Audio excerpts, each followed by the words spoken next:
So when God uses one word, anything that stops you and hinders you from serving God fully, he called a sickness. If it's a sickness, you need to be healed. If you need to be healed, you go to God. And if you can't go to God, find someone who can help you go to God. Like a pastor, a bishop, an evangelist. Get the people who are mentioned in the Word of God, the titles that are mentioned in the Word of God, the elders, to get help, to get delivered.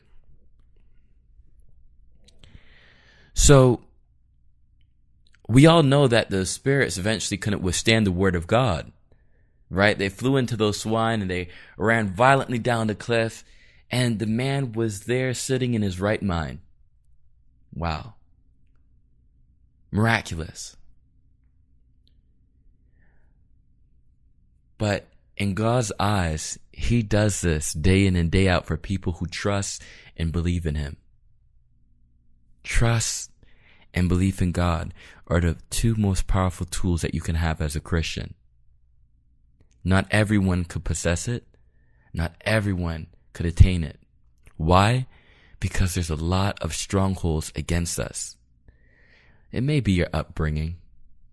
It may be how you perceive the Word of God. It may be something that happened within your life and God wasn't there to save you. Or so you felt. Whatever the reason, you need these two things. The trust and the belief. They work hand in hand.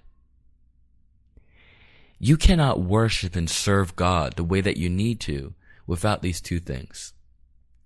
And a lot of you may say, well, I believe in God. Do you? Or do you believe in the probability that God could exist? We sometimes make God a probability. And what I mean by that is there may be a 50-50 chance that he is real or he may not be. And I'm going to pose a question to you. Do you really believe you could serve God if you don't fully believe?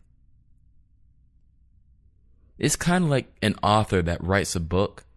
You don't believe in everything he says, so you read some of his books, but not all of it. Can you read some of the Bible and leave out parts of it and be considered a son and daughter of God? Absolutely not. It says you have to eat the whole scroll or the whole roll, as it says in the times of Ezekiel. And so I'm not going to soften it for you all.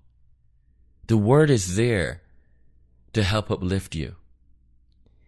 But it cannot uplift something that is prideful, something that is puffed up, something that is envious, something that is rude, something that is cruel. It needs to break down those things first, right? As the word of God says, break up your fallow ground and come and follow after me.